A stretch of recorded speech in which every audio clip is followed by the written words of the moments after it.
Olá, queridos, a paz do Senhor Jesus Cristo a todos vocês. Eu sou o Fernando Aquino e eu estou aqui para mais um Me Edificando à Luz da Bíblia. E hoje, gente, estamos aqui para finalizar mais um trimestre, né? Foram aí 3 meses abençoadíssimos estudando esse tema tão importante que são aí os heróis do Novo Testamento, onde nós aprendemos muito com a vida desses santos e abençoadíssimos homens de Deus. E hoje vamos falar um pouquinho sobre Tiago, né? O último herói dessa lista. Tiago, o Justo, é aí o título da lição e o tema na qual nós estaremos trabalhando, né? Tiago.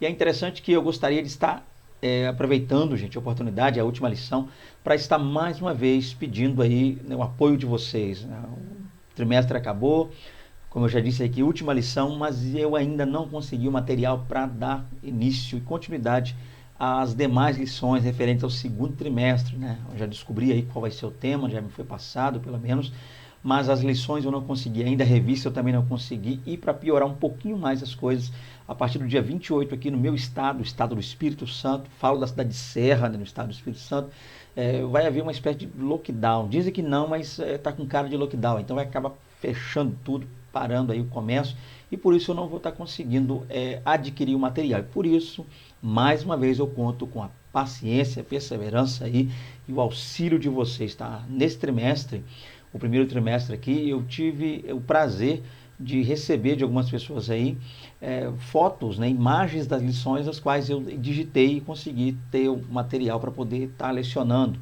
Houve quem também digitalizasse, ou seja, escaneasse, né, uma forma que a gente fala na antiguidade, né, escanear. Colocaram ali a revista, abriram a revista no scanner e me enviaram as imagens, e eu também fiz a mesma coisa. Digitei e consegui ter aí material suficiente para dar continuidade. Mas dessa feita eu ainda não consegui, né? Eu não consegui que alguém me enviasse ainda. Estou contando aí com a paciência, estou contando com a cooperação e com a ajuda de todos vocês. Então, se você que está assistindo aí agora puder nos ajudar, vai ser uma grande honra, vai ser um grande prazer, tá? Já sei qual é a lição, já sei qual é o tema, um tema abençoadíssimo, vai falar um pouco sobre a família, isso é importantíssimo, mas o material eu ainda não tenho, tá, gente? Infelizmente, com o comércio agora fechado quase que total, as coisas vão complicar ainda mais. Então, se você puder nos ajudar, conto com a sua colaboração aí. Eu sempre deixo o meu WhatsApp aqui, se você também preferir e quiser, posso estar lhe passando, lhe enviando meu e-mail para que a gente possa estar aí também recebendo esse material. O que você achar melhor, só nos contactar e desde já eu já agradeço. Vamos começar então a lição, gente. Vamos lá comigo aí, última lição desse trimestre. O nosso texto bíblico básico está lá em Mateus capítulo 13, dos versos 54 ao 56, e Atos dos Apóstolos capítulo 15, versos 13 ao 20. Nosso texto áureo está lá em Gálatas, capítulo 1, na Epístola de Paulo aos Gálatas, capítulo 1, versos 18 e 19, nos diz: Depois, passados 3 anos, fui a Jerusalém para ver a Pedro e fiquei com ele 15 dias, e não vi a nenhum outro dos apóstolos, senão a Tiago, irmão do Senhor. Temos aí então nosso comentário, palavra introdutória, e vamos começar aí. Diz assim: Nesta lição, discorreremos sobre Tiago, filho de José e Maria, meio-irmão de Jesus. Então, para começar, está aí.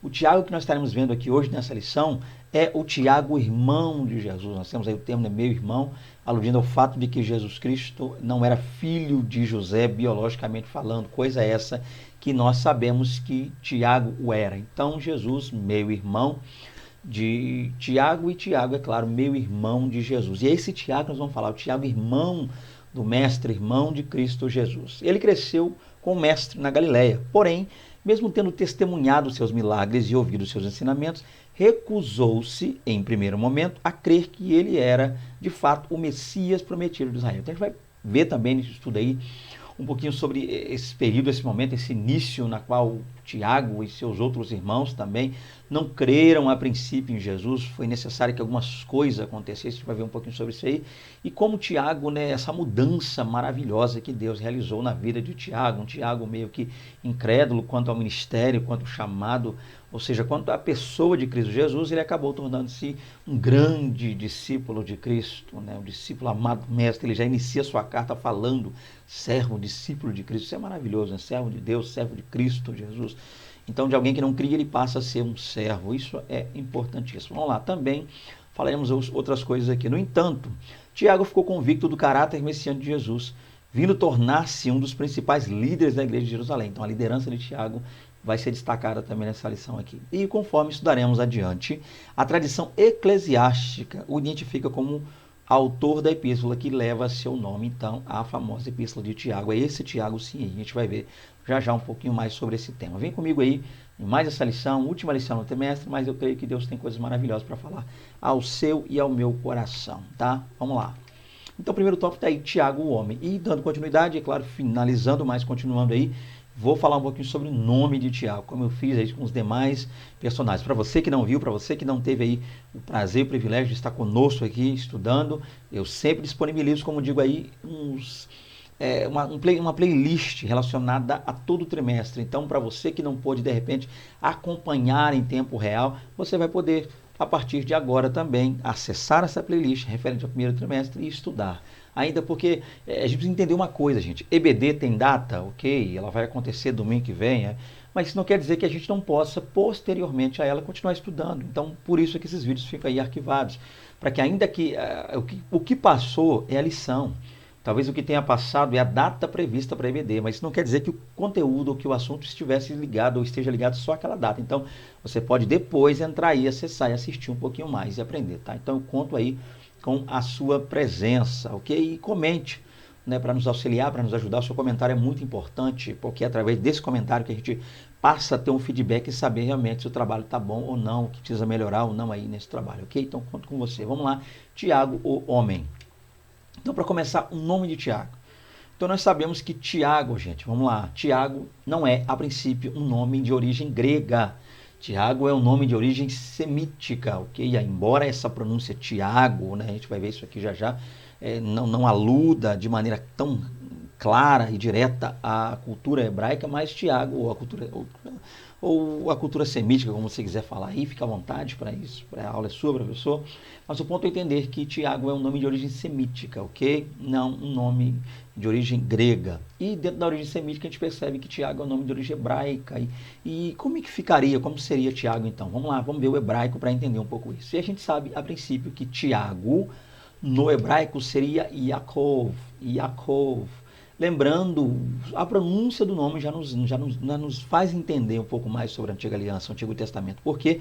Porque Yaakov vem lá do Antigo Testamento, capítulo 25 de Gênesis, o famoso Jacó. Então, esse que para nós é no português Jacó, e ele é Yaakov no hebraico, que quando nós vamos para a língua grega, está lá o mesmo nome, porém, Tiago, né? Tiago entra aí, eu vou explicar o grego já também.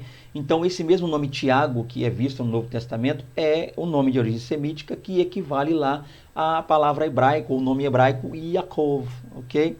Yaakov, há quem pronuncie Yaakov, Jacó, Yaakov, sinta-se à vontade, ok? Yaakov é a pronúncia no hebraico para Jacó, aqui para nós no português. Continuando, então, nós temos aí esse nome no aramaico, haja vista o fato de ser um nome de língua semítica, ok? É claro que o Novo Testamento, a gente sabe disso, que após o cativeiro babilônico, Israel retorna para sua terra, foi em 3 levas e retornou também do cativeiro em 3 levas. E a gente vê que ao retornar do cativeiro, né, o cativeiro do sul, Babilônia, 70 anos se deu esse cativeiro, eles voltam falando aramaico. A língua comum entre o povo lá de língua semítica, a saber, os hebreus, era a língua aramaica, embora a língua universal fosse o grego. Muitos falavam o grego, né? Muitos dentre os judeus eram bilíngues, até trilíngues também, falavam grego, aramaico e o hebraico, a quem falasse também o hebraico, mas a gente sabe que o hebraico é uma língua que ficou mais voltada a princípio ali, naquele período, para o culto, né? Então, geralmente, versados no hebraico eram os escribas, as lideranças judaicas, como fariseus, saduceus, esses sim eram mais versados no hebraico. E o povo falava o aramaico. Então, nós temos aqui Yaakov no hebraico, e no aramaico, língua falada por eles, nós temos também o nome aqui Yaakov. Mas há quem diga, né? Há quem estudando vá dizer e pronunciar o nome Yakub. Então há quem diga que no aramaico esse Yaakov no hebraico passe a se tornar ou ser pronunciado Yakub. Mas aí são questões, né, que a gente especula um pouco, ok? Então há quem diga, uma linha defende que é Yaakov no hebraico e que continua Yaakov no aramaico, mas há quem diga que a pronúncia, quando dita no aramaico, passa a ser Jacob, ok? Aramaico ou também siríaco antigo. E aqui eu não coloquei o aramaico ou siríaco vocalizado, tá? Esse aqui não é vocalizado. Então fica aí essa dúvida para nós, né? Yaakov, no hebraico está muito claro, mas aramaico é Yaakov ou Yakub? Ok, o ponto básico, só para a gente ter um entendimento. Quando nós vamos então para o grego, língua falada no Novo Testamento, né, a gente percebe lá que esse nome aí, então no grego seria Jacobus, Jacobus. Então nós temos, aqui pronuncia Jacobus, tá? Então nós temos hebraico, só para fechar isso aqui, hebraico Yaakov, aramaico Yaakov ou Yakub, e no grego Jacobos, Jacobos, Jacobos, e dando a ideia de que Jacobos seria a transliteração de Yaakov e de Yakub no aramaico, tá? Então tá aí. A questão agora é esse nome comum, né? Só a gente falar sobre esse nome na Antiga Aliança, Jacó, então Tiago na Nova Aliança e Jacó na Antiga, alude muito à questão do significado. Qual é o significado desse nome Jacó, né? Um nome na qual existe um grande estigma sobre ele. É claro que eu não teria tempo hábil de falar muito sobre isso aqui, mas vamos ver então a princípio o que seria aí o mais próximo de um significado para o nome, ou a palavra Jacó, ou Yaakov, ou Tiago, né? Para ficar mais focado aqui na lição. Então nós temos aqui, eu coloquei os três porque é a mesma coisa, aquele que segura o calcanhar, tá? Então tá aqui, seria aí uma espécie de tradução, acho que mais próxima do correto, né? Para ser fiel ao texto, ser fiel ao hebraico, seria então aquele que segura o calcanhar. É claro que há muitas questões ligadas ao fato de dizerem que o nome ou a palavra Jacó quer dizer suplantador ou enganador, tá? Mas tudo isso aí, gente, é mais uma questão de se fazer realmente um estudo dentro da língua original, a saber, o hebraico, a língua semítica aí, que dá origem a esse nome. Então nós temos aqui Yaakov, e essa ideia de enganador é pelo fato, há dois fatos importantes aqui. Primeiro a gente precisa entender que Yaakov dá alusão de vir da raiz de Akev. Então nós temos Akev. Akev no hebraico é calcanhar. Então nós colocamos o Yod aí na frente. Então o Yod aí entra para dar a ideia de Yaakov, aquele que agarra o calcanhar. E calcanhar sendo Akev. A questão do enganador é pelo fato de que há uma palavra muito parecida, só muda a pronúncia também no hebraico, que é a palavra Akav. Akav dá a ideia de engano, né, dentro do hebraico. Então, pelo fato de quando a gente escreve no hebraico aí, a gente não ter... Aqui eu coloquei, você vai perceber que eu coloquei os textos massoréticos. Tem vogais massoréticas aqui que até auxiliam. Mas a gente sabe que dentro do hebraico, a princípio, não tinham essas vogais massoréticas. Pelo fato de não ter vogais na escrita, e a gente ouvir o som, a pronúncia da vogal, mas ela não aparecia na escrita. Então, akev, calcanhar, e akav, enganar, ludibriar, coisa do tipo, né? Sondar, esconder, dando a ideia aí de mentira. Então, por isso, dessa dificuldade. Mas como o assunto aqui não é Jacó, se você quiser saber mais sobre esse ponto, mais sobre a tradução do nome, tradução correta, né, da aplicação do nome Jacó, Yaakov, ali a gente vai falar sobre isso, quem sabe numa aula futura, ou de repente você nos manda aí a sua pergunta lá, o seu áudio no WhatsApp, a gente vai falar um pouco sobre isso. É claro que, mais uma vez eu vou dizer, sempre vou dizer isso aqui, respeitando a você, seu pensamento, sua igreja, seus pastores. Se você, é claro, precisa entender que você tem aí à sua disposição seus líderes, seus professores, teólogos na sua igreja, pastor, presidente. Mas se ainda assim você decidir, se é um pensamento seu, uma decisão sua, me contactar, mesmo não me conhecendo, tá? Que a gente não se conhece ainda pessoalmente, e a internet não dá para dizer quem são as pessoas, né? Às vezes eu falo que muitos acabam maquiando uma falsa identidade, não estou dizendo que é o meu caso, mas a gente precisa falar a verdade aqui. Então o ponto é entender isso. Se você decidir me procurar para isso, eu vou com todo o prazer do mundo, todo o carinho do mundo, respeitar o que você ouviu, entender o que você ouviu, mas eu vou trazer para você dentro do hebraico aí o que seria o Yaakov, apesar de eu já ter feito uma prévia aqui nesse vídeo. Gente, depois disso, vamos para o Tiago, para a gente poder ganhar tempo aqui. Peço perdão pelo atraso aí, mas eu achei pertinente falar sobre isso. Vamos lá então, Tiago, o homem. Continuando aqui. O nome Tiago, a gente já acabou de ver aqui, Yaakov no hebraico, Yakub ou Yaakov também no aramaico e Jacobos no grego. Vamos lá, um nome bastante comum na época de Cristo. Então, nesse período, havia muitos Tiagos, o que explicaria a presença de pelo menos, olha, pasmem vocês, 4 Tiagos no Novo Testamento. Então, a gente já começa aqui sabendo que não havia só um Tiago, né? A gente vai encontrar no mínimo 4 Tiagos, 4 homens com esse nome Tiago. Tá? Por quê? Por ser um nome muito comum.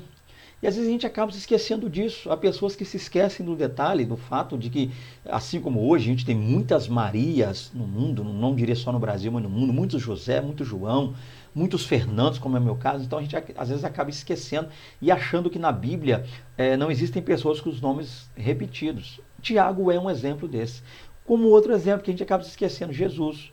A gente muitas vezes se esquece que existem outros personagens, outras pessoas com esse nome Jesus na Bíblia. Lembra do Bar Jesus lá, né, lá no Atos dos Apóstolos e outros mais? Então a gente tem acaba se esquecendo desse detalhe. E Tiago é um dos nomes que aparecem muito, tá? Pelo menos 4 nomes. E a gente precisa fazer aqui procurar entender que Tiago é esse que a gente vai estar estudando hoje. Vamos lá? Para começar, primeiro Tiago nessa lista aí. Nós temos aí Tiago, o filho de Zebedeu e irmão de João, o apóstolo, que foi decapitado a mando de Herodes Agripa. Então nós temos a princípio, gente, na lista, quando Jesus chamou para si, recrutou para si os seus 12 discípulos, né? Ele reuniu ali aqueles homens, chamou para si. Lucas até vai dizer que ele os chamou de apóstolos após isso.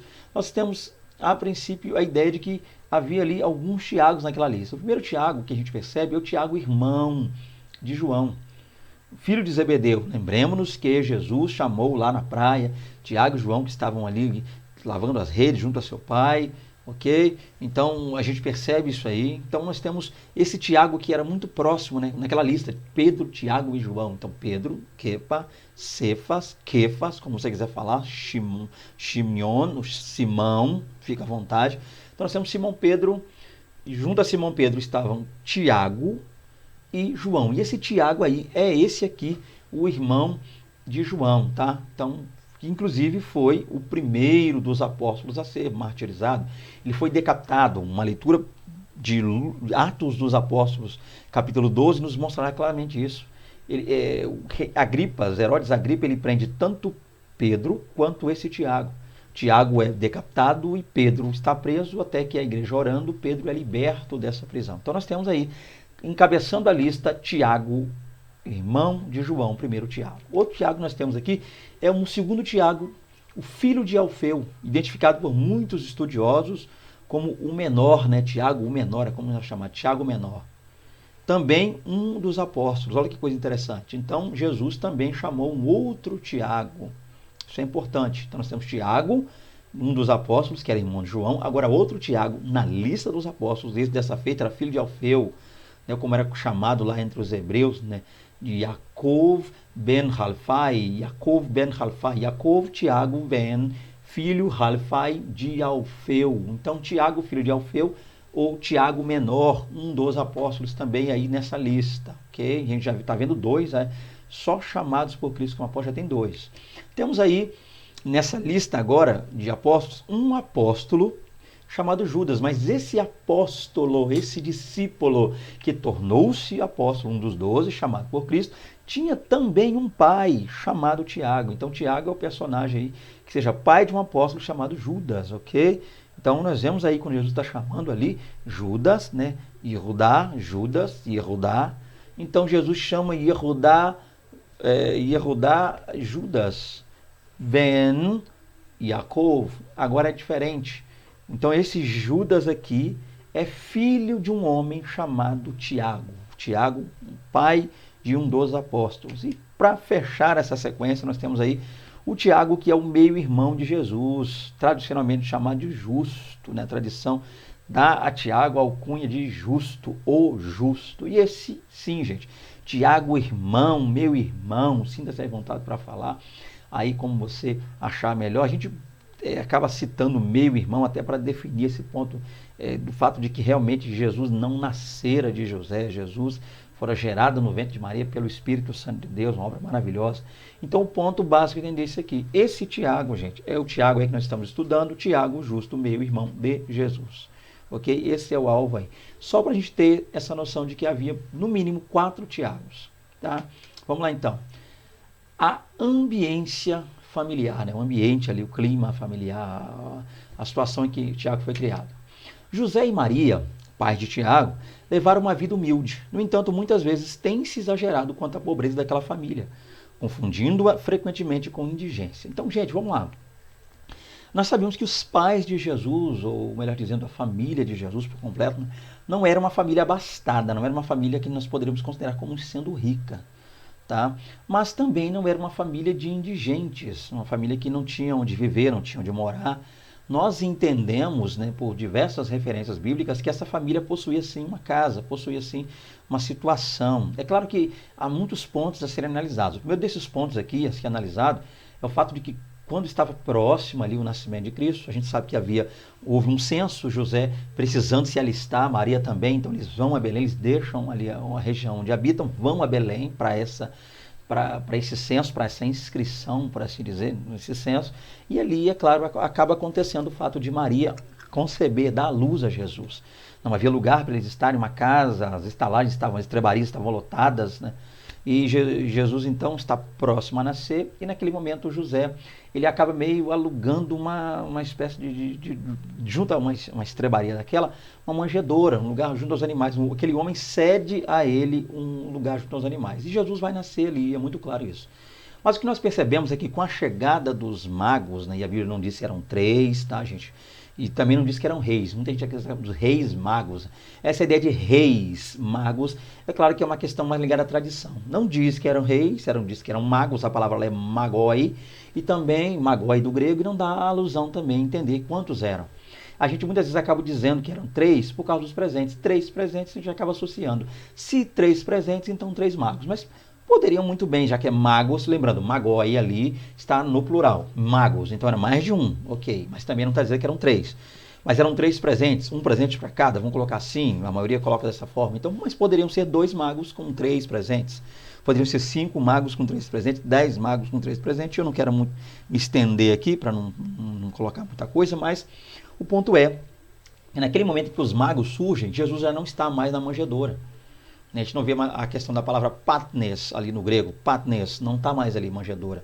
A gente vê a palavra oikia. Oikia dá a ideia de casa. Então, quando os magos vão visitar Jesus, ele já está numa casa. Então, dando a entender, aludindo ao fato de que José já tem condições ali de alugar uma casa. Não vou arriscar dizer que eles construíram uma casa, mas eles, quem sabe, alugar. O fato é que eles estão residindo numa casa com um bebê, o pequeno Jesus, quando os magos vão ali. Com o passar do tempo a gente vê, é claro, eles são obrigados a fugir, vão para o Egito, passam ali um tempo, na qual nós não sabemos ao certo, mas retornando ao Egito eles vão lá para Galiléia, e ali eles passam a viver naquele lugar, eles têm uma casa ali. Então com isso a gente passa a entender que eles não eram indigentes, mendigos, como alguns acabam dizendo, né? Pessoas que não tinham onde morar. Haja vista um fato que a gente não pode esquecer jamais. José era um homem que tinha profissão, então uma coisa rara, né? Nem todos tinham naquele tempo. E a profissão dele é uma profissão, não vou dizer rentável, mas eu vou dizer uma profissão que dava muito trabalho. A Bíblia vai dizer que ele era um carpinteiro, e quando a gente tenta analisar carpinteiro à luz do grego, a palavra lá é a palavra tecton, de onde saiu a palavra nossa aqui no português, arquiteto. Arqui vem de arqui no grego, principal, cabeça, chefe, e tecton da ideia de construtor. Então, um construtor, um principal, um chefe dos construtores seria para nós aqui arquiteto. Então, ele era um tecton, um construtor, dando a ideia de que José não só trabalhava, né, com madeira, mas também com pedra, então dando a ideia que ele construía casas, até edifícios, coisas grandes. Com isso a gente passa a entender que José tinha uma profissão, gente, ele era um tecton, para nós aqui, carpinteiro. Tanto prova disso é que quando Jesus está pregando ali na sinagoga, alguns dizem, mas esse aí não é o filho de José, o carpinteiro, vai falar o nome dos irmãos, né, Judas, Tiago, ele vai citar, né, os nomes de Simão, ele vai citar o nome dos irmãos de Jesus, as irmãs não citam o nome, eu vou falar sobre isso agora, mas o ponto é que a família de Jesus não era indigente, tá? Ele tinha a profissão, José, acreditamos que Jesus aprendera a profissão, Isaías 53 nos alude a isso, né? Experimentado nos trabalhos, dando a entender que Cristo também herdou do Pai essa profissão de tecton, para nós aqui no português, carpinteiro, e traduzindo, dando a aludir melhor, construtor. Então, por isso aí, eles não eram indigentes. Continuando, é preciso levar em consideração que nos tempos de Jesus, os judeus estavam subjugados ao Império Romano. Portanto, de um modo geral, o povo não dispunha de muitos recursos financeiros. Então eles tinham o necessário básico. Por quê? Porque além desse fato da vida não ser fácil lá, nós temos também a questão de que a Palestina estava subjugada ao Império Romano. era avassalada pelo Império Romano. O Império Romano dominava, então, os impostos altíssimos, né? A gente vê aí a coletoria, alfândega, cobradores de impostos. Então, a vida era uma vida, além de estarem escravizados, subjugados pelo Império Romano, viver debaixo da égide do Império Romano. Então, isso meio que dificultava e minava um pouco ali as posses, as provisões das famílias. Mas isso tudo nos leva a crer que ainda com toda essa dificuldade, a família de Jesus não era uma família de indigentes, como alguns acabam dizendo. A gente precisa entender e dizer melhor isso aqui. Cabe você, professor, explicar isso, mostrar aos seus alunos que José tinha profissão, por conseguinte Jesus profissão. Se os demais irmãos homens aprenderam a profissão da carpintaria, vai um pouco além, mas o ponto é que eles tinham o que comer, tinham o que vestir e levavam uma vida até razoável diante da situação da época. Vamos lá então, ainda falando de Tiago, o homem. A mãe de Tiago, vamos falar aqui sobre a mãe de Tiago, e a gente sabe quem é, Maria, né? Por conseguinte, mãe de Cristo. Os evangelistas pouco falaram a respeito de Maria, mãe de Tiago, depois da infância de Jesus. Entretanto, as Escrituras dão-nos ciência de que, depois da ascensão de Cristo, Maria viveu ao lado de João, o discípulo amado de Jesus. Então vamos lá, gente. Se Tiago é irmão de Cristo, ora vieram do mesmo ventre, a saber, Maria. Maria, então, era mãe de ambos. Pontos são interessantes aqui. Um primeiro ponto é claro, mostrando aí, e a gente não pode deixar de falar disso, o fato de que Maria não permaneceu virgem, como alguns costumam dizer, né? Alguns acabam falando aí.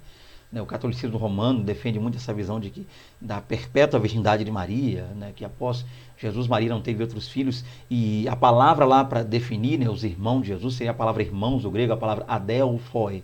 Adelphoi do grego, né? Adelphoi. Há quem pronuncie Adelphoi, fica à vontade, tá? A aula é sua, professor. Estou só trazendo algumas coisas para melhorar do seu lado.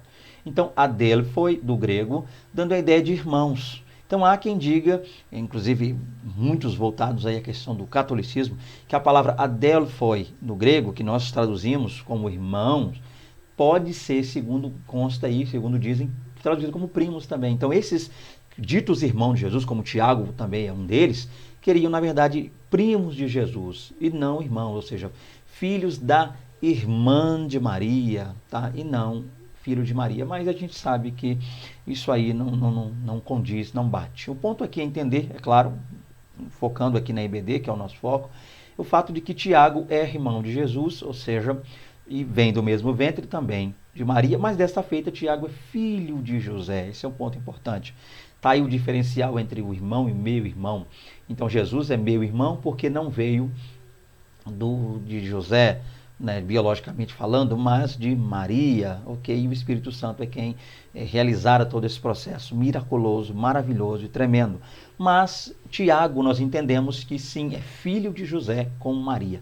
E no que diz respeito a Maria, o que tange essa mulher, aí a gente não vê muitas menções, embora muita tradição, embora muita coisa se diga posterior, há muita inserção, muito texto elaborado em torno da pessoa de Maria, mas biblicamente a gente não vê tantas menções relacionadas a ela. A gente não vê tanto foco, tanto enfoque na pessoa de Maria quando o assunto é a Bíblia Sagrada. O que nós temos então, um ponto a entender aí, é que quando Jesus está prestes a morrer, que está na cruz do Calvário ali, João está diante dele, um dos únicos discípulos que esteve ali diante de Cristo Jesus. Maria está ao lado, é claro, sim, como mãe.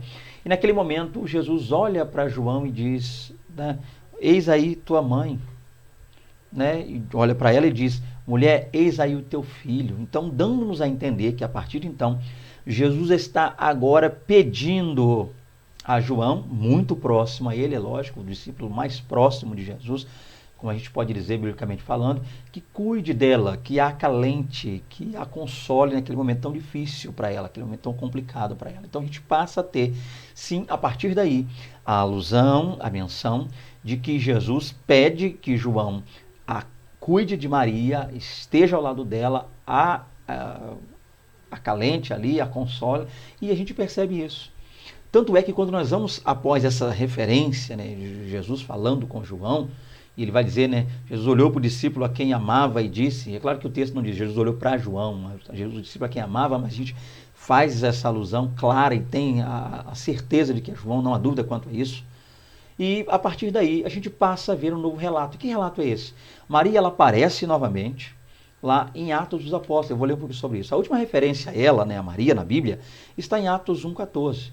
Quando no cenáculo, ela, os apóstolos, os discípulos e as santas mulheres juntos aguardavam para receber o Espírito Santo. Então o que a gente passa a entender é que há uma última alusão a Maria. E essa alusão ela ocorre na Bíblia lá em Atos dos Apóstolos, capítulo 1.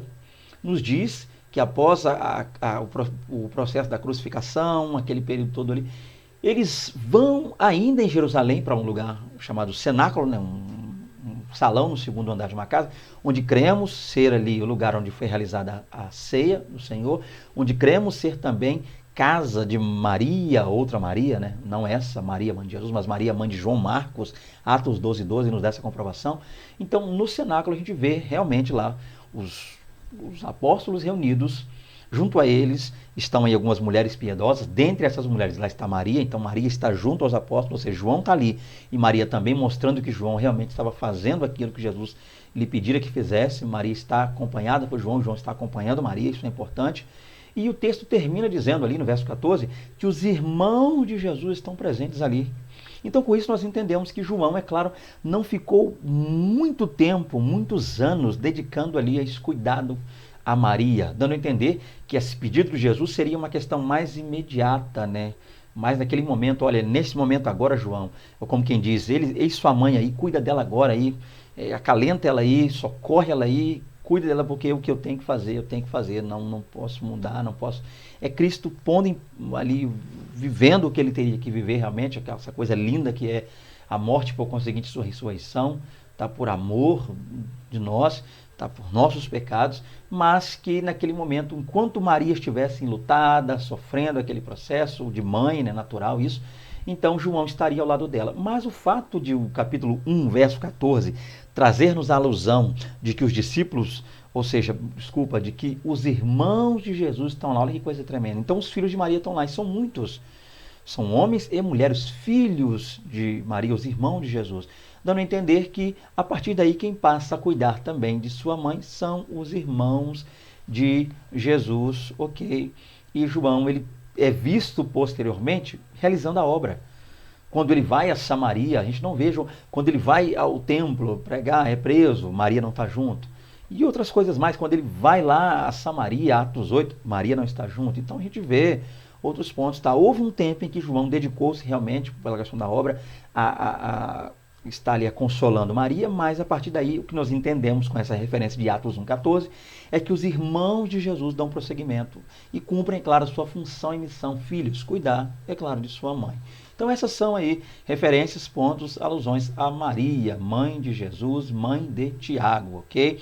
E o que passa disso, a gente vê que é especulativo, o que passa disso são coisas que até mesmo distorcem o ponto. É claro que não, com isso a gente também não vai, como cristão, como evangélicos, protestantes que somos também, falar alguma coisa contrária a Maria. Maria, nossa irmã na fé, ok?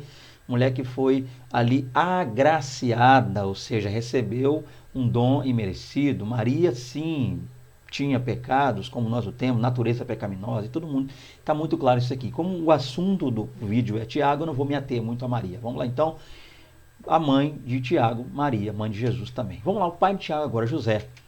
O perfil de José, pai de Tiago, é ainda mais difícil de ser traçado do que de Maria, porque os evangelistas são muito sucintos em seus comentários a respeito dele.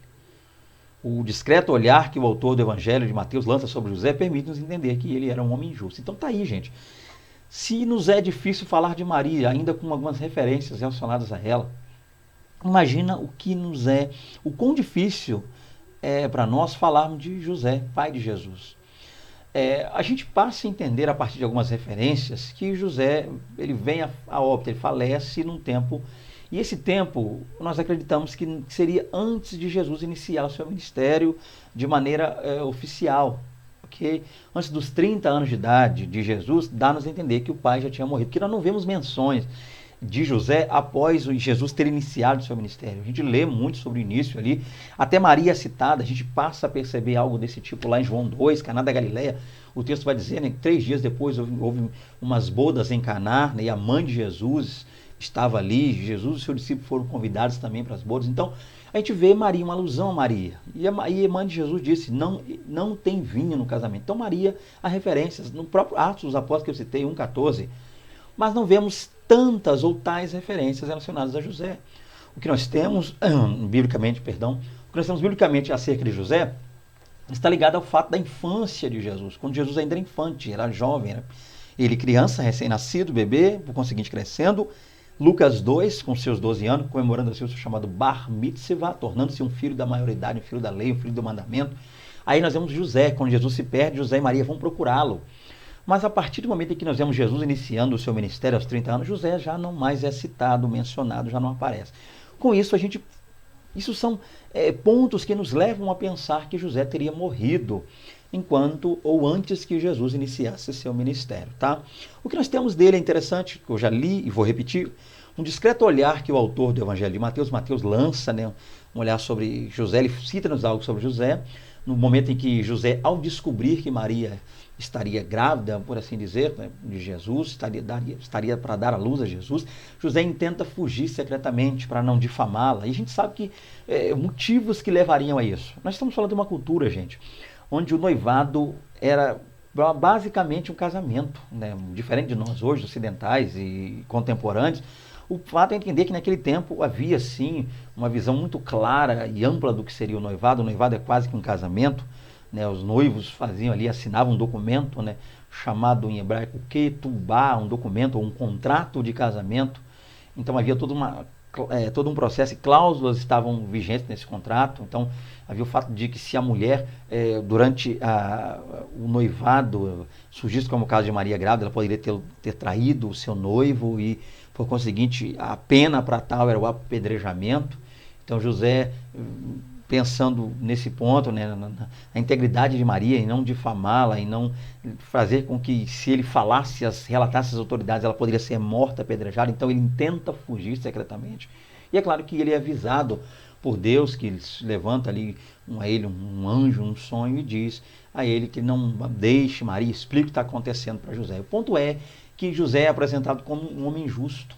E outras referências, como fala, né, filho de José, o carpinteiro, também um homem trabalhador. Então, o pouco que nós temos de José, o pouco que nós temos sobre o pai de Tiago, e a saber também ali o pai não biológico, mas o homem que criara Jesus aqui na terra, José, um homem justo, piedoso, abençoadíssimo, trabalhador, um homem de um caráter ilibadíssimo.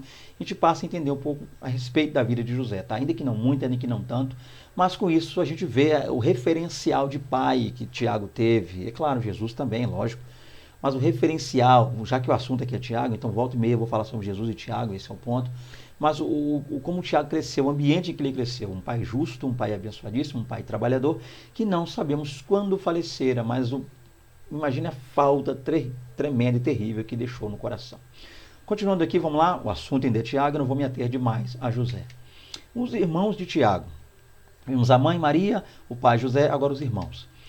Mateus revela-nos que, além de Jesus, Tiago tinha outros irmãos, a saber, aí estão os nomes, José, né, Simão e Judas, que se você recorrer lá aos textos semíticos, vai estar lá, né, José Yosef, Simão Shimeon e Judas e Yehudá. Então, porém, o texto de Marcos diz-nos que ele também tinha irmãs, cujos nomes não são revelados. E a gente sabe que o fato... Então está aqui, Jesus tinha irmãos, pelo menos 3 são citados, José, Simão e Judas. Mas há outro detalhe interessante também, e Tiago, né, claro. Então nós temos aí Jesus com, a princípio, 4 irmãos homens, né, 4 irmãos homens, perdão. Tiago, que é o alvo do estudo, além de Tiago, José, Simão e Judas. E havia irmãs. E a gente sabe que é muito comum não se citar nomes em genealogia quando o assunto é uma questão lá do povo semítico. Então, é uma questão mais cultural. Okay? Então, a Bíblia não que tenha omitido necessariamente o nome das irmãs, mas que para aquele tempo, para aquela cultura, era comum. Então, eles não viam tal necessidade. Tá? E para nós hoje, sabermos ou não o nome das irmãs de Jesus não vai influenciar tanto, negativo ou positivamente, ou mudar o nosso conceito quanto a esses pontos. Então, o ponto é que Tiago tinha irmãos, tá? E irmãs também. Isso é importante. Em Atos 1,14, vemos os irmãos de Jesus, e falei sobre isso um pouco agora, no cenáculo, aguardando a vinda do Espírito Santo. Acredita-se que estes eram Tiago e Judas. Então, Com base nisso, né, esse fato de que há aí crenças quanto ao fato de que Tiago e Judas, pelo menos, estavam lá e receberam ali, né, o batismo com o Espírito Santo, o renovo do Espírito Santo. Então, com isso, a gente não quer dizer que os demais irmãos de Cristo não tenham abraçado a fé, já visto o fato que nós não temos certeza disso. Então, a gente supõe, ou se especula, se diz, se pensa que dentre esses irmãos de Jesus que estavam lá, eram Tiago e Judas. O ponto é que, sim, a Bíblia é muito clara, leia lá Atos 1,14, para que você possa referendar e referenciar aos seus alunos o fato de que os irmãos de Jesus, embora não crescem nele, João 7,5 é muito claro quanto a isso, né? O Evangelho de Jesus, segundo escreveu João, nos mostra que os irmãos de Jesus, capítulo 7, zombavam e não criam nele, mas após ali a sua morte e por conseguinte a sua ressurreição, seus irmãos estão agora dando início à fé, à vida em Cristo. E Tiago é essa coluna, um dos mais fortes dentre os irmãos de Jesus, quando o assunto é espiritualidade, ok? Então esse é o ponto. O que nós diríamos aqui para os nossos alunos de EBD, quanto aos irmãos de Tiago, que também é irmão de Jesus, que a princípio não abraçaram a fé, não tinham convicção, não tinham certeza, não criam nem no próprio Cristo, mas que com o passar do tempo abraçaram a fé, entregaram a vida ao Senhor e tornaram-se abençoadíssimas pessoas e acompanhavam de perto os apóstolos. Leia para isso. Atos 1,14. Vamos lá então. Segundo tópico, Tiago, o discípulo. Visto, pois, a pessoa de Tiago, a família de Tiago, né, ou seja, seus pais, seus irmãos, o seu vínculo com o Mestre Jesus, o fato de serem irmãos, a gente vai ver um pouquinho sobre Tiago, o discípulo, né, esse devocional, essa vida de devocional de Tiago. Vamos lá. 2.1. A conversão. Quando se deu, como foi, de que maneira ocorreu a conversão de Tiago? Ao escrever aos Coríntios, Paulo informa-nos que Cristo foi visto por Tiago depois de ter ressurgido. Isso aqui é maravilhoso. A aparição do Messias ressurreto, tremenda e incontestável, muito provavelmente precipitou a transformação do incrédulo Tiago em um dos principais líderes da igreja de Jerusalém. Nós temos aí uma data bíblica para descrevermos com exatidão quando ocorrera a conversão de Tiago? Não. Há um versículo que diga, a partir desse momento Tiago tornou-se... Não, o que nós passamos a entender, o mais próximo que nós chegamos é que quando Paulo vai falar sobre o fato dele ser o derradeiro, né, dos apóstolos, o abortivo, lembrando que essa palavra abortivo ali, gente, dá a ideia de alguém que nasce fora do tempo, né? Então essa é a ideia para o grego, compreenda esse ponto, professor, para você trabalhar na sua aula, que a gente fala aborto aqui no Brasil, dá um clima tão complicado, né? Aborto, abortivo, abortar. Mas abortivo no texto aí, a visão de Paulo é que ele é um dos apóstolos, ou ele nem se considerava tanto entre os 12, ele nem se colocou entre os 12, mas alguém que nasceu fora do tempo. Por isso ele alude aí ao termo abortivo lá na sua questão grega. Mas o ponto aqui é entender que que Paulo falando sobre esse momento, após a ressurreição de Cristo, as aparições, a quantidade de pessoas que por Cristo foram vistas, ele vai dizer que Jesus se aproximou, apareceu para Tiago, seu irmão. E com base nisso, muitos creem, tá? Não são poucas as pessoas que creem, que a partir daí a fé de Tiago foi endossada, foi embasada. O fato de Cristo ter aparecido para ele, um Cristo ressurreto em glória, o Cristo glorioso ter aparecido para Tiago, mudou completa, né, e plenamente a vida de Tiago. A mudança, a conversão, a entrega real a Deus, a servidão a Cristo, ocorreu com esse encontro. Então, a grande maioria, eu diria, dos teólogos, dos estudiosos da Bíblia Sagrada, acabam entendendo e afirmando a partir daí, esse encontro relatado por Paulo lá em Coríntios 15, entre Jesus e seu irmão, a saber, Tiago, mudou a vida de Tiago, mudou a história de Tiago. Com isso, aí, você, professor de EBD, explica aos seus alunos que, apesar de nós não termos uma data clara, um versículo que nos dê tanta exatidão, mas essa referência, essa alusão aí de Paulo em relação a falando sobre o encontro de Tiago com Jesus, é utilizado por boa parte, se não quase todos, né, a maioria dos teólogos, para afirmar que, a partir daí, a conversão dele tornou-se genuína. Embora nós o tenhamos visto lá em Atos 1,14, acompanhando os apóstolos, mas a mudança primordial, a entrega completa, a entrega decisiva desse homem para Cristo, ocorre após esse encontro, tá? Datando aí e dando, segundo muitos, uma data para a conversão de Tiago. Vamos lá, o bispo de Jerusalém. Então, o Tiago que se converte, ele passa a ser um líder, um cabeça. Vamos entender isso aqui? Tiago passou a ser muitíssimo respeitado pelos anciãos de Israel depois da ressurreição de Jesus. E apesar de não configurar na lista dos 12, ele ocupou posição similar à dos apóstolos. No caso aqui, Paulo, inclusive, ao escrever as Gálatas, referiu-se a ele como apóstolo. Gente, isso aqui é importante. Por quê? Vamos lá. Então a gente vê que Tiago tornou-se uma figura muito proeminente dentro lá da igreja primitiva. Isso aqui está claro demais. Quando a gente lê relatos relacionados a Concílio de Jerusalém, vou falar um pouco sobre ele já já, eu acredito que tem alguma coisa de material aqui ainda na lição, e eu estou tentando respeitar a lição, mas Tiago, ele se tornou-se o pilar, uma das colunas da igreja, ele é chamado. A tradição da ideia de o bispo de Jerusalém, esse título aí que está no seu subtópico, 2.2, o bispo de Jerusalém, é o título que é dado a ele, inclusive por Eusébio de Cesareia, um dos grandes historiadores, um dos maiores, se não historiadores da igreja aí. Então a gente vê realmente que há essa menção relacionada a esse crescimento, essa expansão, esse lugar que ocupou, tão importante que ocupara Tiago na igreja primitiva. Então Tiago, ele passa a ser uma das colunas da igreja. É claro que esse Tiago aqui não pode mais, gente, ser o Tiago maior, porque o irmão de João, porque esse Tiago, o irmão de João, já está morto aqui. Então a gente precisa analisar a cronologia. O Tiago aqui, sim, que nós estamos vendo aqui, é o Tiago, irmão de Jesus. Mas alguém poderia dizer, mas tem um outro Tiago lá, Tiago menor, mas a gente não vê essa menção, essa alusão ao Tiago menor. Então o que a gente percebe é que esse Tiago, que agora torna-se um das colunas da igreja, aquele que fala com proeminência lá no Concílio de Jerusalém, aquele que delibera junto aos demais, os apóstolos lá no Concílio de Jerusalém, seria sim o irmão de Jesus, que tornou-se uma pessoa, como a gente acabou de ver, muito, mas muito respeitada mesmo lá na igreja primitiva, ok? Ocupando aí um lugar de honra muito grande entre os apóstolos. O ponto é, gente, esse Tiago, fica essa pergunta, esse Tiago, com esse título, bispo de Jerusalém, Tiago, irmão de Jesus, era um dos apóstolos?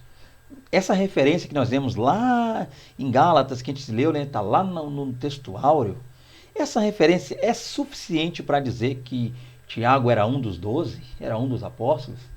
A referência de Coríntios 15, né?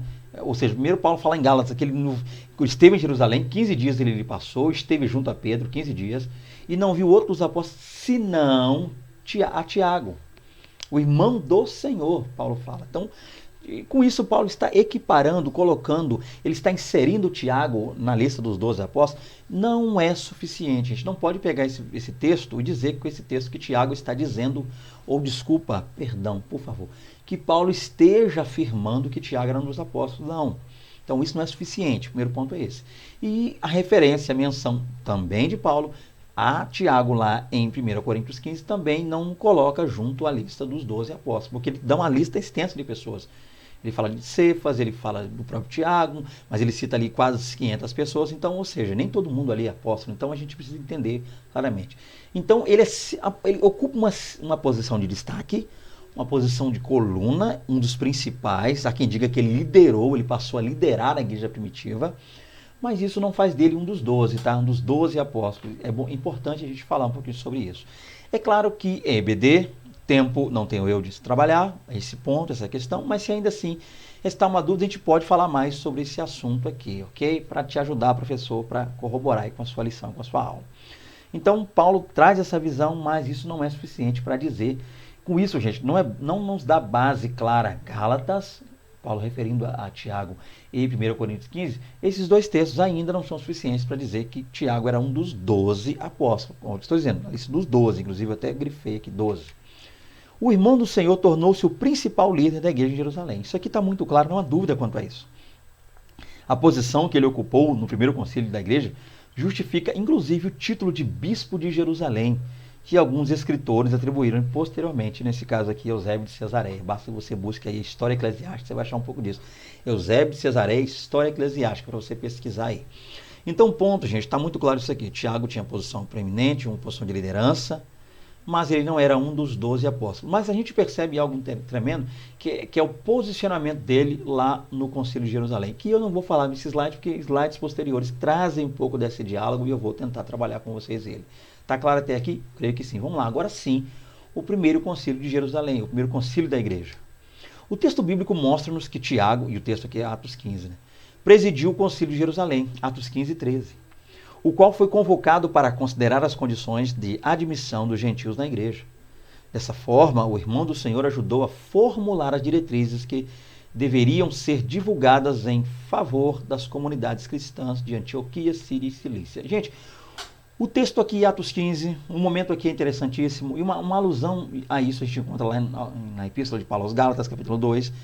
O que estava acontecendo aí é que alguns irmãos, se dizendo enviados por ele sim, pelo próprio Tiago, foram até a região da Galácia, né, aquelas 5 regiões ali que juntas formavam a igreja na Galácia, e a ideia que temos por parte de Paulo, nas palavras de Paulo, é que esses irmãos meio que começaram a querer judaizar os gentios, né, fazer com que os gentios retornassem, voltassem ou até mesmo adentrassem aos rudimentos da lei. E parece que eu estou falando de hoje, né? A igreja evangélica está se judaizando, mas é um assunto, uma outra lição. O ponto básico é entender que isso gerou uma espécie de problema, porque em dado momento, o que sabemos é que Pedro está lá, Cefas Pedro está junto a Paulo, e ambos estão junto aos gentios. Pedro chega a comer com os gentios, e comer com as pessoas era um sinal de comunhão naquele tempo, isso é importantíssimo, guarda isso. Aí, nesse momento, Pedro está lá, e dá-nos a entender, o que Paulo vai dizer-nos, é que quando chegam esses irmãos vindo de Jerusalém, enviados, segundo eles, por Tiago, Pedro meio que ao ver os judeus, ele se ausenta, se afasta dos gentios, meio que não quer demonstrar comunhão com os gentios, e por isso a Bíblia vai dizer, Paulo falando, que ele resistiu a Pedro na face.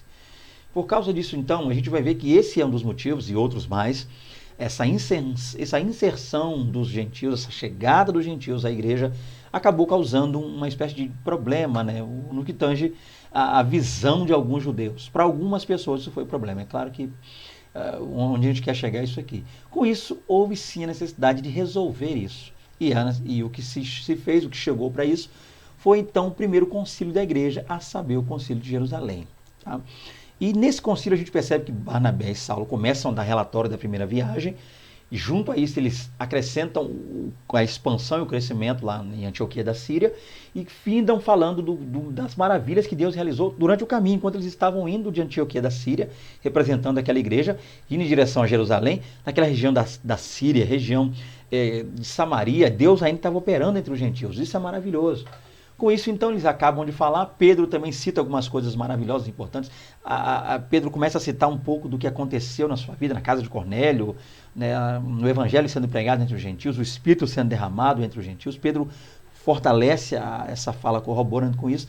E a partir daí, então, é claro que alguns irmãos, quando Barnabé e Saulo estão falando, meio que se alvoroçam, e nessa hora Tiago toma a palavra, Tiago toma a direção.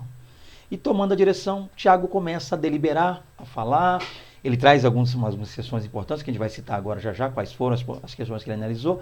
E com isso a gente vê realmente Tiago uma participação linda, maravilhosa, e dando a entender realmente que ele preside. A maneira como ele fala, inclusive o texto grego dá a ideia que ele aconselha, ele não dá uma ordem de maneira clara, né? Há quem diga no grego que ele aconselha, mas ainda assim, o fato dele falar, o fato dele corroborar com Pedro, corroborar com os demais, a saber, Barnabé e Saulo, essa maneira, essa forma dele tomar a direção, dele delegar pessoas para irem com carta até lá, Antioquia da Síria, mostra, sim, realmente o papel importante e a posição importante que Tiago desempenhou na igreja. Vamos ver um pouquinho sobre isso aqui. É um quadro fornecido pela revista e eu quero trabalhar com ele. Os 3 pontos do discurso de Tiago. Então vamos lá. Primeiro ponto. Vamos ver isso aqui, gente. Eu estou com a Bíblia aberta aqui em Atos 15, então eu vou lendo e acompanhando aqui o que foi dito, né? Eu não abri em Atos 15, mas está aberta pertinho, é fácil de ler, fácil de achar. Atos 15, 13, né? Vamos lá então. Depois que eles terminaram, falou Tiago, dizendo: Irmãos, atentai nas minhas palavras. Lembrando que a minha tradução aqui é a Arata, Almeida, Revista Atualizada. Atentai nas minhas palavras. expôs Simão como Deus primeiramente visitou gentios a fim de constituir dentre eles um povo para o seu nome. Conforme... Então, o ponto é, Tiago ele inicia, ele não corta Pedro, ele não corta Barnabé, ele não corta Saulo, ele, a partir do que foi dito por Barnabé, Saulo e Pedro, ele dá essa sequência, ele continua, isso é importante, então deixa eu ler aqui, introdução conciliatória. Então ele começa fazendo o quê? Tiago dirigiu a palavra aos ouvintes e procurou não desabonar a opinião de qualquer participante. Antes buscou uma solução que pudesse ser aceita por todos. Então ele não bate de frente com aqueles que tinham uma visão meio ainda judaica e também não bate de frente com Barnabé e Saulo e com Pedro. Ele tenta conciliar os irmãos. Isso aqui é importante. Até nos ensina a maneira correta de nos portarmos em reuniões. Já percebeu que, gente, cá entre nós, reunião ministerial é um campo de guerra. Inclusive, eu sou uma pessoa, vou falar para vocês com toda a sinceridade do meu coração. Às vezes, quando eu estou numa igreja, né, estou ali na igreja, alguém fala reunião de membros, gente, tem horas que dá um certo medo, tem horas que a adrenalina vai lá em cima e dá um friozinho na espinha. Por quê? Porque a gente acaba vendo algumas pessoas que não parecem não estarem preparadas. Há quem diga, não, eu vou lá, e eu vou falar tudo, eu vou lá, vou botar para... A reunião nem começou e a pessoa já está dizendo que vai botar para quebrar, meu irmão. E a gente já vai para lá complicado. Mas Tiago nos dá uma postura correta, uma maneira correta de se trabalhar em reunião. A gente vai ouvir todo mundo. O ponto é esse, que a gente ouça as pessoas, a gente entenda o que as pessoas vão dizer. Antes de a gente atacar um ou outro, ou se pôr do lado de um ou de outro, a gente precisa primeiro ouvir todos os lados. Esse é o ponto, e Tiago foi muito sábio nisso aí. Outro ponto aqui, narrativa. Tiago reuniu evidências a respeito do caso e entremeou a questão com citações do Antigo Testamento. Ele procurou demonstrar que a pauta da reunião dizia respeito ao cumprimento da profecia de Amós, ou seja, a missão evangelizadora entre os gentios. Então vamos lá, que coisa linda. Como é que Tiago procurou se portar? Primeiro, ele não saiu jogando pedra em ninguém, criticando ninguém, nem defendendo ninguém, abraçando ninguém. Ele trouxe pontos para conciliar todo mundo. Ele para apaziguar, um pacificador, que sejamos pacificadores em reuniões ministeriais. Reuniões lá, Assembleia Geral, AGO, que a gente entenda isso aí, tá? AGE, AGO, que a gente chega lá para conciliar e não para criar problema. Segundo ponto, ele embasou sua narrativa na Bíblia. Ele não quis dizer, olha, isso aqui é que Pedro está querendo dizer que é isso, ou que Barnabé está pensando assim, ou que Paulo tem um desejo, um sonho de ganhar os gentios. Não. Gente, isso aqui é bíblico, isso aqui está para acontecer. E ele usou o profeta Amós. Ele embasou sua narrativa na Bíblia. Outro ponto importante de se fazer reunião. Para defender teses em reuniões, a gente precisa defender tais teses baseadas, é claro, na Bíblia Sagrada. O que a Bíblia diz sobre o assunto, o que a Bíblia fala sobre o assunto, qual é o ponto, o que a Bíblia defende ou não, que a Bíblia é contra ou não no assunto. A gente não pode ficar falando só as nossas opiniões relacionadas ao assunto. A gente tem que trazer Bíblia para a conversa e conversa para a Bíblia para melhorar a situação. Fechando aqui, concluindo, depois de analisar a situação, postulou-se a proposição.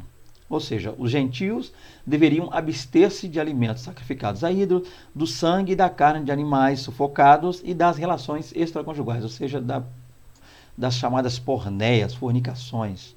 E lembrando que a palavra porneia, ela aponta para, ela tem vários sentidos. Se casado, adultério, se não, fornicação. Portanto, estavam desobrigados da circuncisão e de observarem as minutas da lei mosaica. Outro ponto importante que Tiago conclui ali, as palavras dele, mostrando o caráter de Tiago, a postura maravilhosa de um servo de Deus, um pacificador, um apaziguador, mas alguém também enérgico quanto o assunto é fé, que o que foi decidido é uma decisão partindo de Deus, é algo de Deus, algo que seria bom para ambas as partes. Algo não estipular, não cobrar, não impor sobre os gentios cargos, fardos pesados que eles não podiam carregar, que nem mesmo os próprios judeus carregavam. Tá? Isso é importante, ok? Então essa deliberação, essa decisão, tudo isso foi documentado com provas, isso que é importante. Um dos grandes problemas de reuniões, às vezes, são coisas faladas de boca, não são lançadas em atas e vira problema depois. Até coisas que muitas vezes lançadas em atas que não são cumpridas. Mas o ponto lá é que teve a reunião, teve a conversa, dá a entender que teve ata, e essas cartas enviadas para os gentios lá de Antioquia, na qual Barnabé levaria, Paulo também levaria, e Silas foi junto para acompanhar, ajudar a levar. O Tiago, além de deliberar, enviou representantes para para embasar e fortalecer. Então, gente, são posturas maravilhosas de um líder, mostrando o quanto Tiago era um camarada abençoado e sabia lidar com as situações mais difíceis, tá? Porque, querendo ou não, eu já disse aqui, uma reunião não é fácil. Nem sempre o ambiente de uma reunião é fácil. Há reuniões das quais o fim delas é o fim de um ministério. Finda-se um ministério, finda-se uma igreja, finda-se uma congregação. Às vezes há agressões físicas, coisas ruins que eu nem vou nem falar aqui que não convém, coisas pesadas que acontecem na reunião por causa de falta de sabedoria. Então esse concílio nos mostra como agir, a postura de Tiago, a postura de Pedro, a postura de Barnabé e Saulo, inclusive os que eram contra, isso que é importante, a maneira como essa reunião se finda. Ela se finda mostrando-nos que os que eram contrários a tudo isso acabaram concordando e unânimes, e oraram, impuseram as mãos e enviaram de volta Barnabé, Saulo e alguns homens que, representando Jerusalém lá para Antioquia da Síria. Está aí o segredo é esse para vencer qualquer adversidade. Vamos continuar.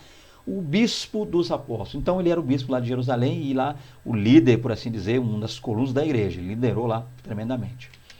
É importante observar o fato de Tiago ter presidido o primeiro concílio da igreja contraria a proposição de que Pedro teria sido o primeiro papa. Gente, vamos lá. Pedro, primeiro papa, Pedro, papa, o cabeça dos apóstolos. Gente, dá a entender que Tiago tinha uma posição até mesmo, eu não vou colocar mais privilegiada acima, que Tiago era o chefe e tornou-se o chefe de Pedro, não. Mas o que a gente passa a perceber é que após a ressurreição de Cristo, esse contato que Tiago teve com ele, Tiago passa a ser uma pessoa que passa a liderar. E isso é importante porque isso joga por terra essa afirmação, né, vinda principalmente dos católicos, né, de que Pedro seria o primeiro papa. Pedro, o primeiro papa. Gente, a gente vê uma série de coisas aí que contraria isso. O fato de Pedro ser casado, ter sogra, e tudo. Isso já existem fontes demais, bases demais para contrariar o fato de Pedro ser papa. E essa aqui é mais uma delas. O fato de que Pedro não era aquele que si só, como recebeu a chave da morte, do inferno, a chave do céu e da terra e controlar. A gente passa a perceber que não era Pedro sozinho que fazia e comandava, mas a gente vê o simples fato de Tiago ter dito, irmãos, atentais às minhas palavras, atentai ao que eu vou dizer. Tiago ter meio que tomado a dianteira na reunião ou no concílio, nos mostra assim que Pedro não era, claro, o primeiro papa, não jamais poderia ter sido o primeiro papa. Eusébio, né? Eu já estou citando há tempos aqui na lição, Eusébio de Cesareia, considerado por muitos como o pai da história da igreja, denomina Tiago de bispo dos apóstolos. Olha aí que coisa interessante. O que demonstra a elevada posição que o irmão do Senhor ocupava na igreja primitiva. Então a gente vê aqui, tudo isso aqui que eu estou trazendo aí, gente, é Bíblia, tá? A gente vê que muitas questões relacionadas a Tiago aí na história. Eu quero trabalhar mais para EBD e Bíblia. Vocês sabem que eu gosto mais de trabalhar. Não que eu não trabalhe com tradição, com história, mas às vezes foge um pouco do assunto EBD, tá? Eu já vi o fato de que nem todos na EBD têm acesso a seminários teológicos e coisas do tipo. Então, para a gente não fugir demais e trazer uma questão mais centrada na Bíblia, a gente acaba focando isso. Mas o ponto é que a história também, posterior à escrita bíblica, ok? Que a tradição vai também mostrar aí. Tá um exemplo de Eusébio, e a posição que Tiago ocupava, né? Chegou a ser chamado de bispo dos apóstolos, um cabeça entre os apóstolos. Continuando, os últimos dias de Tiago. Como foram os últimos dias de Tiago? Como é que Tiago morreu? O irmão do Senhor teria sido tentado a negar Cristo pelos principais sacerdotes, especialmente pelo sumo sacerdote Ananias, na qual a gente vai ver lá Anani, né? Dá uma questão lá. No entanto, como Tiago recusou-se a declarar impostor, ao contrário, proclamou sua total devoção ao mestre, foi lançado do alto do pináculo do templo abaixo. Dessa forma, Tiago entregou sua vida por amor a ele, como mártir da fé.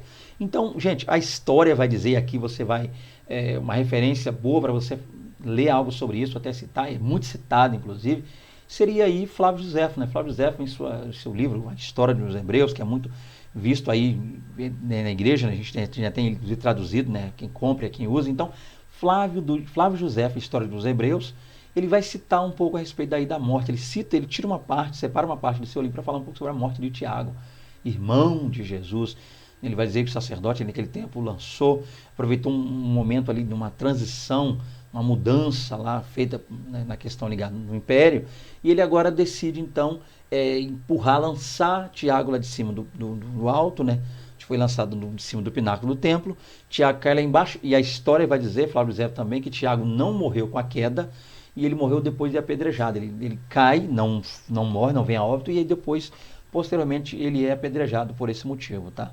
Ele é instigado, né? Muitas vezes eles tentam fazer com que ele negue a Jesus, ele não nega, por isso ele é empurrado lá de cima e depois não morre com a queda e é, por conseguinte, apedrejado. E a morte de Tiago teria gerado uma grande revolta lá entre muitos, né, cristãos, até mesmo judeus lá dentro de Jerusalém. É quem diga aí, ok? Culminou numa grande guerra, numa grande revolta, a morte de Tiago. Eu já vi o fato do caráter da pessoa que era Tiago, do zelo, do amor de Tiago.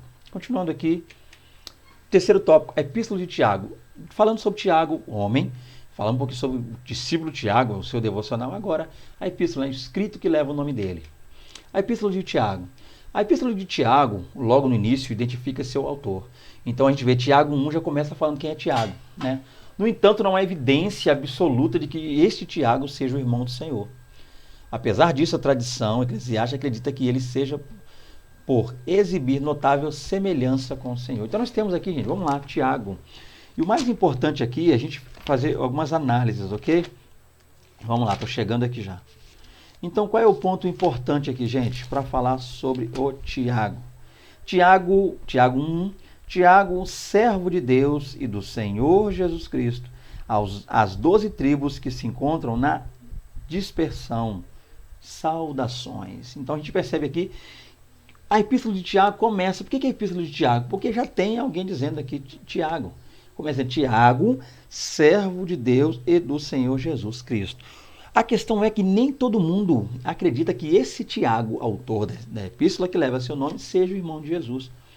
Mas a gente precisa fazer uma coisa, gente. O primeiro ponto é entender que nós temos, biblicamente, para aquele tempo, só 4 Tiagos. Vamos lá. A gente começa a eliminar alguns.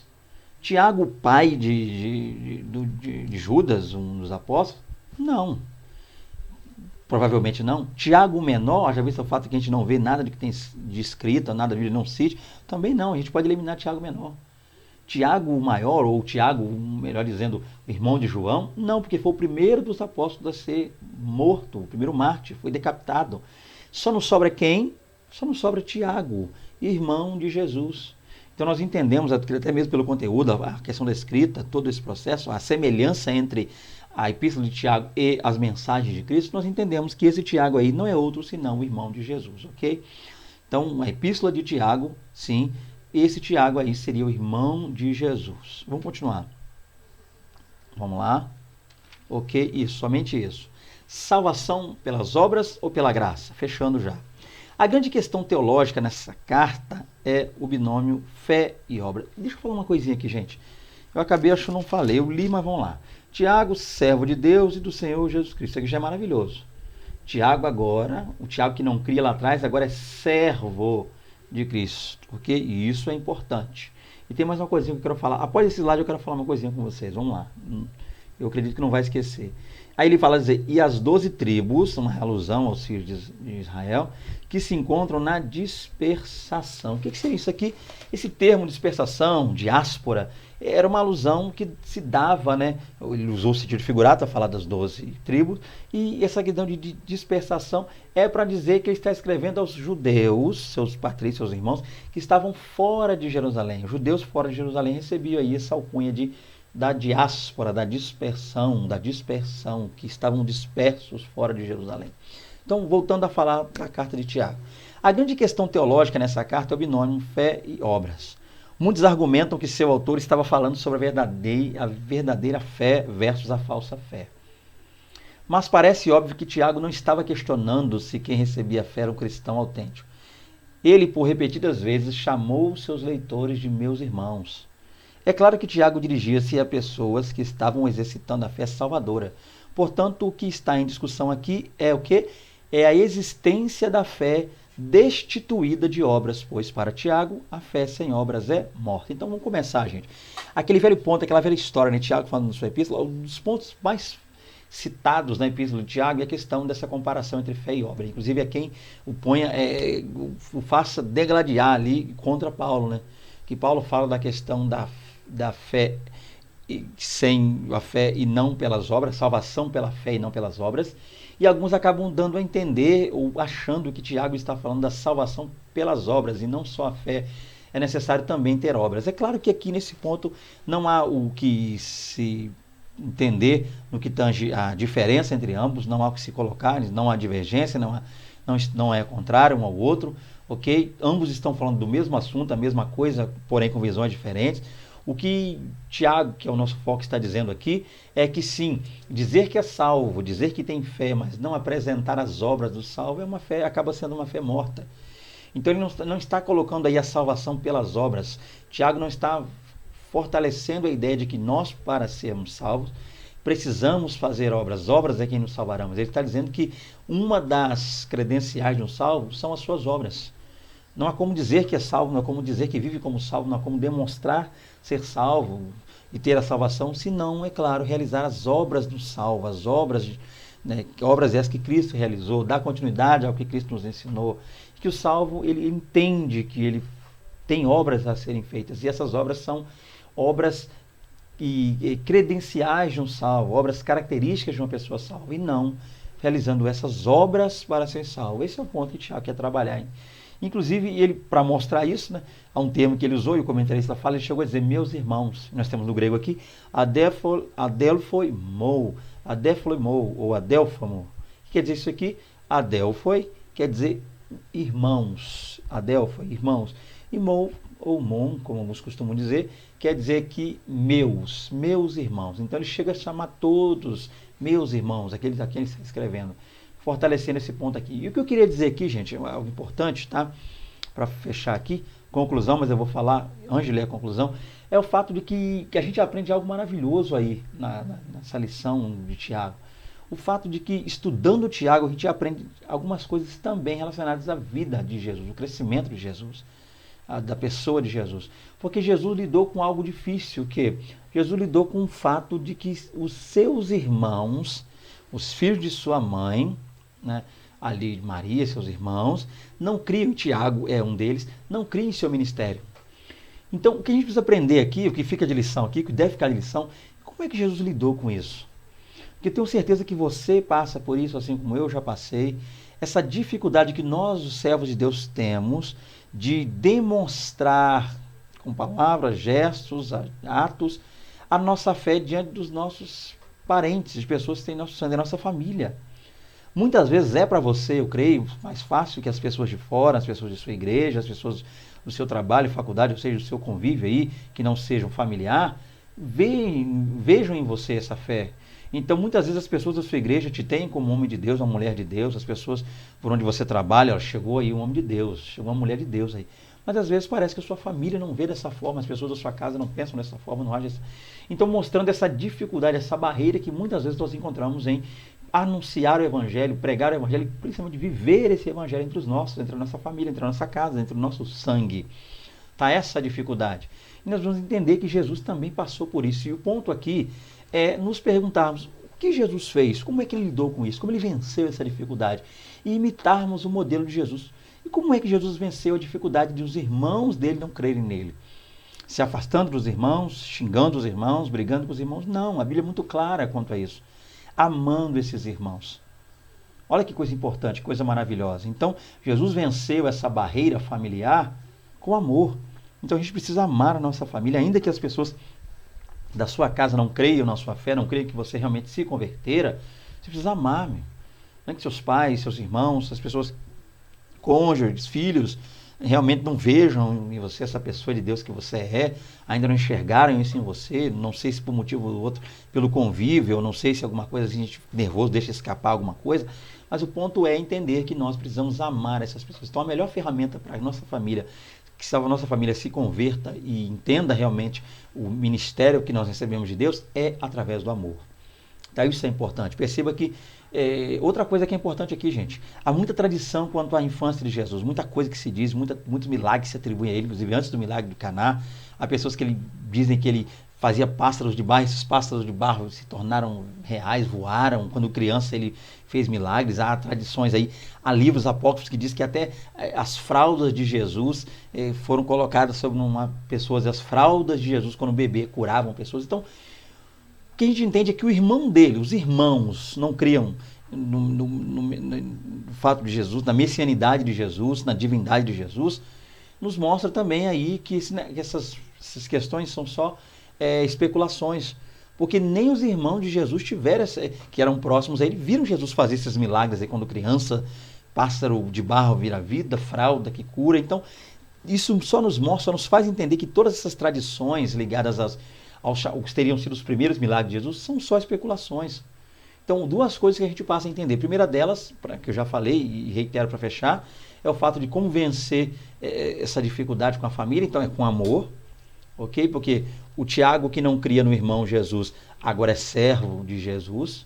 Ou seja, porque Jesus não gritou, não xingou, não brigou, não se afastou. Jesus amou a Tiago, amou os irmãos, cuidou da sua família enquanto ele pôde ali, até dar início ao ministério, cuidou das coisas do Pai. Então essa presença de Jesus em casa, esse irmão mais velho, abençoado, tudo isso serviu ainda mais para moldar o caráter de Tiago enquanto crescia.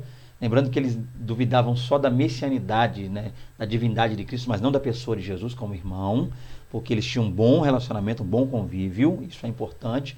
Então que a gente saiba conviver e jogar por terra definitivamente hoje todas essas tradições aí. Porque senão Tiago teria dito alguma coisa, mas se Tiago nunca viu Jesus fazer milagre, inclusive quando Jesus fez, nem assim ele creu. Isso é o fato de que no passado Jesus não fazia. O primeiro milagre foi em Caná. Então, fechando aqui, Tiago, que conviveu com Jesus em sua infância e juventude, acreditava saber tudo o que era necessário a seu respeito. No entanto, a experiência pessoal e sobrenatural que ele teve com o Redentor fê-lo reconhecer que aquele era de fato o Messias prometido a Israel. Olha que coisa linda. Vamos lá. Fechando aqui, sua compreensão a respeito da missão de Cristo ampliou-se com o tempo. Ele entendeu, inclusive, que de uma vez para sempre Deus fizera ruir por terra o muro que separava judeus dos gentios. Né? Tudo isso é visto lá no Concílio de Jerusalém. Ainda que ele não o tenha feito tão claramente como Paulo. Isso é maravilhoso. Então, fechando aqui, gente, mais uma lição. Muita coisa eu acredito que daria para se falar sobre Tiago, né? Muitas tradições sobre ele, mas pesquise aí, está em tempo, a aula ainda vai ser domingo. Eusébio de Cesareia, pesquise aí, Flávio José, inclusive muitas pessoas têm, a maioria, eu creio que você está assistindo, tem Flávio José em casa aí, esse livro, e para que você possa acrescentar algumas coisas. É claro, aquilo que você julgar necessário para essa lição, ok? Então, por isso eu quero agradecer a vocês, feliz, mais um trimestre se findou, e nós até aqui, o Senhor nos ajudou, até aqui conseguimos fazer, realizar, mas eu preciso continuar. Então, para que eu continue, está aí meu contato, me ajude. Se possível, me envie a revista. Peço, por favor, me envie. Para que eu digite, me envie, para que eu dê meu jeito aqui. Se eu não conseguir a revista completa, pelo menos os tópicos. Se vier os tópicos com os temas, a gente já tenta fazer alguma coisa aqui para que a gente não perca. Eu não quero ficar de fora dessa bênção que é comentar também mais um trimestre. Tá? Deus abençoe a todos vocês, a paz do Senhor. Até a próxima aula. Um grande prazer, precisando contactar-nos, querendo contactar-nos, desejando contactar-nos, para estar com vocês aí também na igreja de vocês. Está aí o nosso contato, 27 999 30 8767. A paz do Senhor Jesus. A paz do Senhor Jesus.